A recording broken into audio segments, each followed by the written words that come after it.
Hey traders, welcome to the Top Tier Outlook. Happy Sunday, everybody. I hope everyone's having a good day. We're taking a look at the open, the very earliest open of the new day, and that is the Asian session. By the way, for those of you that are wondering what the Asian session actually is, what are we looking at 6 p.m. on a Sunday? What we're looking at is the very earliest financial centers that are opening right now, namely Auckland and Sydney, and then we'll roll into Tokyo, Hong Kong, Singapore. So about 2 hours from now, the Asian session will be underway in terms of the major financial centers, but we get a good look at sort of the mood to kick off the day. And so when we take a look at the NAS and where we ended on Friday, and we can see what the close was. I'm just going to clean this chart up just a little bit. So we look at the close, the previous session closed. You can see here is 20,591 and a half. We're at 20,596, 597, right? It's going to be fluctuating now that we're open, but we're at that level, if not a little bit above it. So that just in and of itself, that line in the sand of the Friday close, the previous session close, and this would be, if you're looking at stocks, the cash close, the 4 p.m. close, we want to know is at least some of that sentiment what we're carrying into the fresh week, or do we get a gap up or a gap down? So this is a pretty flat open, no fireworks going on. I've had enough of fireworks last week. I don't know about you all, but we're still getting the sunsets and you can hear the fireworks off in the distance, but no fireworks really happening with the Asian session open, right? Now, there's another time we want to assess what's going on. As the Asian session is going on at 2 a.m. Eastern, and then at 3 a.m. Eastern, we have the European and the UK session. So now Paris opens, Frankfurt opens, and ultimately London. And then an hour later, after London opens, Asia closes. So remember, there's always participation, attention, dollars moving in and out. And as people move in, there's a psychology. As people move out, there's another psychology. So we keep an eye on the futures, not as a 9:30 to 4 o'clock world, but rather as a world of trading that happens outside the US. So there's a lot we can glean from what happens before we get to the 9:30 bell tomorrow, Monday in New York. And that's going to be what happens in Asia, Europe, and the UK. All right, that said, pretty flat, but at least holding last week's close on the open. And same goes for the S&P. You can see here that we closed at 56.15 and we're sitting pretty much at that spot. So no reason to really move around a lot. So speaking of reasons to move around or not move around, what do we have coming up? And that takes us to the economic calendar. Monday is going to be pretty quiet. As far as reasons to be rallying or dropping the market, it's likely just going to be either news driven or it's just going to be typical order flow. But come Tuesday, this week, we have really four big events. The first one is a two-parter, which is Treasury Secretary Yellen's going to be speaking. Yeah, kind of important, but more so we have Fed Chair Powell doing his semi-annual testimony. This used to be called Humphrey Hawkins. Now it's just day one, he testifies to the Senate Banking Committee.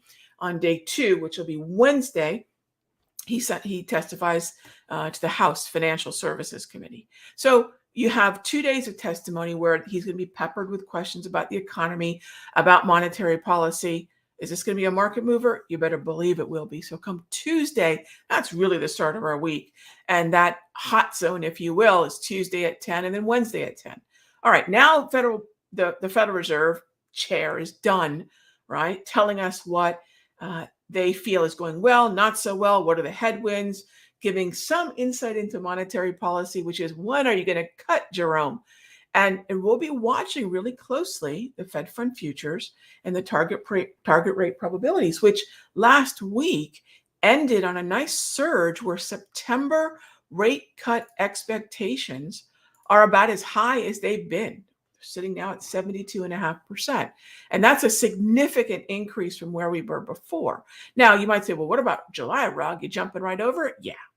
We didn't expect a rate cut in July. We're certainly not going to, at this point in time, not going to get one. So the conversation is for the remainder of the year, September, November, and December meetings. But one thing that I'm doing in the Top Tier Outlook newsletter, As I'm looking clear out to April of next year, why April, Rog?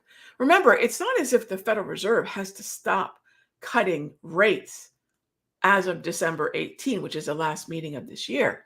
They can keep right on cutting into next year. So if December 18, at the moment where we sit today on a Sunday, the 7th of July, right now, it looks as if, again, there's so many more non-farm payrolls to come. We have CPI this week. We have PPI this week. So there's a lot of data aside from Jerome Powell's testimony, but that's going to take center stage. But right now, it's looking like we're going to see 2 rate cuts, at least maybe 3 before December. But that's not it. Move out to, and take a look at this column here, 475 to 500. If you take that out to April, right? That there's a 9% chance in April that we're still there. There's actually a 33% chance we're another 2 rate cuts lower, which tell us between January to April, there's only 3 meetings. April's the 3rd meeting of the new year. We're likely to see even more cuts. So the trajectory for rate cuts isn't just what can we get by the end of the year, but what are we anticipating the Federal Reserve doing into the fresh year? And this is where I've been, really just telling traders based on the data that this is not the time to be bearish. Now, not all the indices are strong, and we know this. We take a look at what's going on with the Dow. It's been lagging. We take a look at what's been going on with the Russell. It's been lagging. It's really tech. It's really a NASDAQ and tech-led rally, which is why NASDAQ's making all-time highs.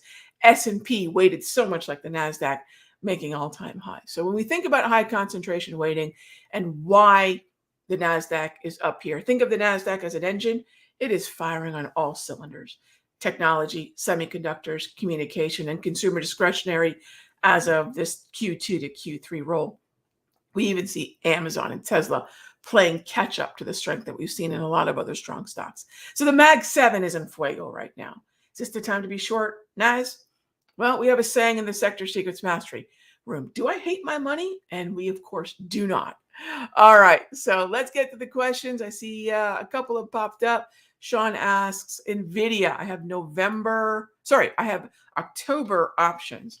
Well, again, Sean, it's July. I'm not in any way going to tell anyone I know where the markets are going to be come October. And newsflash, nobody knows. However, if the expectation is that we're going to start seeing those rate cuts, and there's still expectation for more rate cuts as deep as April into next year, I would continue to be bullish in those symbols and in those indices and sectors that are bullish. Is NVIDIA my favorite uptrend in semiconductors? Probably not, but is it one that could continue? I would say in the same breath, probably. So let's take a look at semiconductors together. What's mostly green candles and what's in an uptrend? Very little's in an uptrend, but that doesn't mean it's not bullish. If we have mostly green candles in NVIDIA, which we do, if we have mostly green candles in Taiwan Semi and AVGO, AMAT, LRCX, we can see almost everything here is pretty darn bullish, except for Micron and Qualcomm.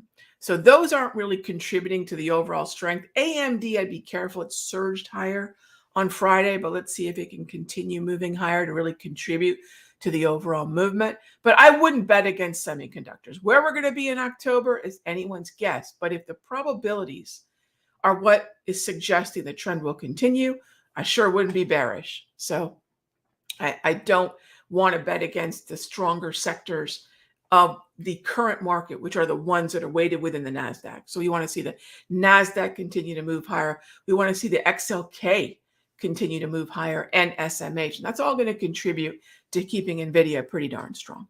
All right. Will the coming ceasefire slow the recent progression of crude oil? The crude oil narrative is not one that I would say is a strong demand narrative yet, right? So I wouldn't go so far as to say that. But I will say this about geopolitics. Like everything in trading, market participants are always looking ahead. So there's no doubt any kind of lack of geopolitical tension that would keep crude oil moving higher could create a little bit of a pullback. But that's not the only reason crude oil's up. I will say this from my experience watching different geopolitical events. Usually that's a surge. It's usually not a continual movement higher that ultimately now at this point has culminated into an uptrend. Geopolitical concerns are usually quick surges, and we see a lot of those. We could see them on the 10th. But if it continues, there could be another narrative underneath that. So I would be, Jay, I would be very cautious, and I would definitely wait for dips to buy. We don't want to chase this higher. But there's got to be something more in terms of the overall movement. And see this right here? There's got to be something more in terms of the overall movement in crude than just right a geopolitical issue. And actually, if you take a look at what's happened the last, I'd say two for sure, crude oil inventory reports. We get those on Wednesdays at 10:30. We're seeing draws. So if we see a draw in inventory, that's actually demand, at least week to week. And while that may not alone be enough to keep crude oil higher, there are other reasons that crude's moving higher aside from geopolitics, which again, usually don't culminate into trends. There is a demand narrative that's starting to reveal itself by way of the week after week of crude oil draws. So keep an eye on those Wednesday hot zones. Definitely you want to keep an eye on dips that can be bought. And certainly the dip on any kind of ceasefire could be a little bit more significant. But then again, if crude's going to dip by, I can't even think about that until 81.35 to even 79.70. So I mean, it needs to move quite a bit lower to even be just a general dip buy.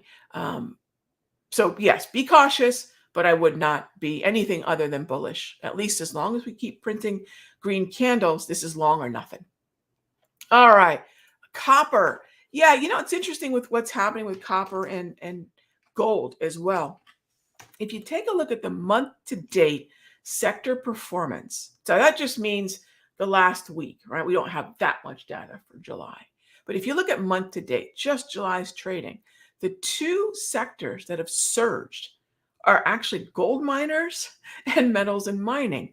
And a lot of that has to do with the moves we're seeing in things like HG. Now, copper is not yet bullish because I don't have green candles on the daily.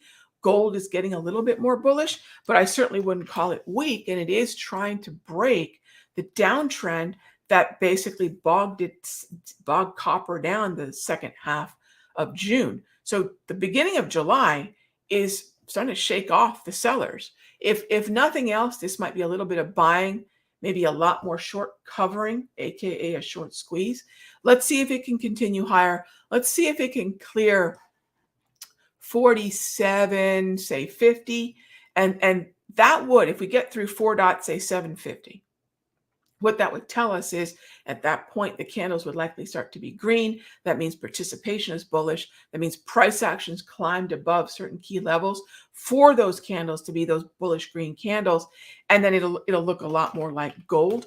But there's no doubt that somebody out there is feeling that these moves are bullish. Like, I want to trade what I see, not what I feel and think.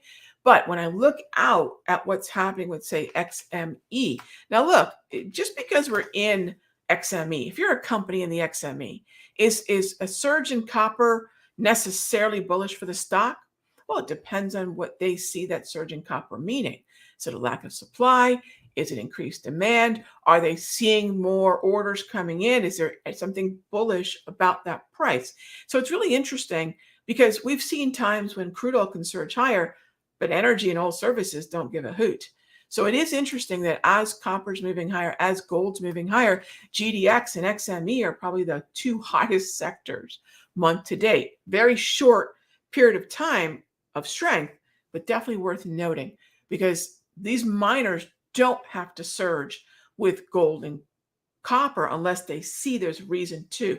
So I think it's kind of interesting that that's happening, and I would definitely keep an eye on it. All right. Next up is, so yeah, in terms of crude's overall strength, we want to keep an eye on it. In terms of copper's overall strength, we want to keep an eye on it. But of course, so early in the Asian session. We're probably not seeing a lot of participation quite yet, but cumulatively, as more financial centers are opening, not only across the Asian financial centers, but into Europe and the UK, we'll see whether or not this strength in whatever it is going to be sustained. Okay, next up is thoughts on 3M. All right, let's take a look here.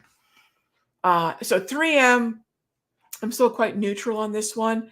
Bullish neutral, but neutral. So that means I really don't want to be buying 3M until it gets to 100 or even more, ideally down to about 96.65. So in a sideways range, I'm going to identify the range. Thank you, Darvis 2.0.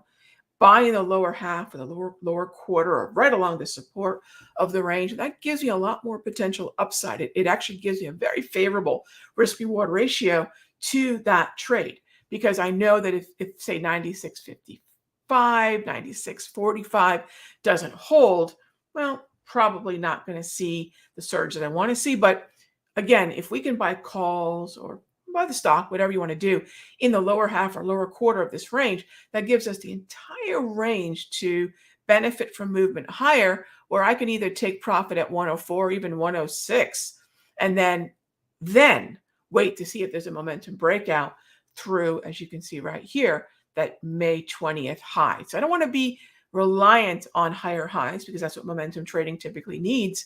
I'd rather say, hey, there's a range here, and if I can just traverse the range from one end to the other, at least give myself a chance to scale out, move to break even. That gives me more choices and more risk management, and actually more potential reward management. Who doesn't want to deal with that as I'm dealing with something like 3M? TMUS was a really hot stock in, as you can see here, May and into early June. And then things just simmered down. Actually, right now, Telephone's a whole lot more bullish, but I would not bet against either one of these. Just know that what TMUS did do in late May, maybe early June, is not what it's doing into late June and early July. So while I'm not bearish in any way, I don't want to treat it like its former personality. I want to treat it as the way it's trading right now, which is bullish, but maybe in a chop. So I would actually trade TMUS, Jason, in the same way that I would trade 3M. You've got a range, wait for a pullback in the lower half or lower quarter, and then engage it, knowing that perhaps this area right here at 180 up to about 182.70 are upside obstacles, resistance. So if I can give myself a chance to buy lower and then take profit into either one of those obstacles, I give myself a lot more choice, right, as far as taking profit and managing risk. All right, last two questions for our session. ZB and ZN, at what levels might I get interested in them? I'm interested in them now. It's not a matter of a level as much as it is initially the participation and support. We've gone from neutral to bullish participation.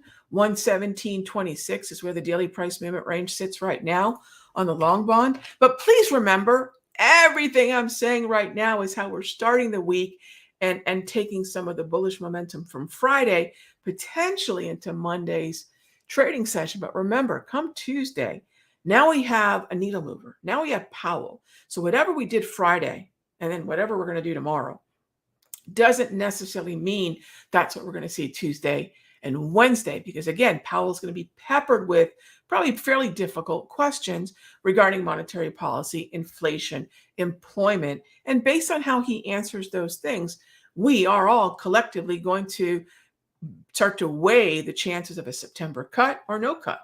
Are we still on track for November to December? Are we still expecting for the Federal Reserve to be dovish into 2025?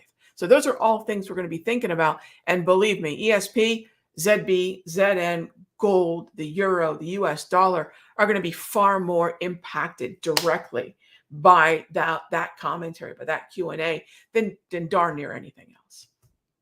Please remember also, we are inching closer and closer to the financials earnings, which kicks off the next earnings season. So remember, those are coming out on the 12th. So if we think about where we are going to start earnings season this Friday. So as if there's not enough going on. But here we are, midway through the summer. And as usual, this is not sell in May and go away in any way, is it? We are continuing to see all-time highs punching up pretty consistently. Let's stick with the trends. Let's stick with the strongest sectors, and I'll see you tomorrow for charts and coffee. All right, gang, be good to each other, and I will talk with y'all soon.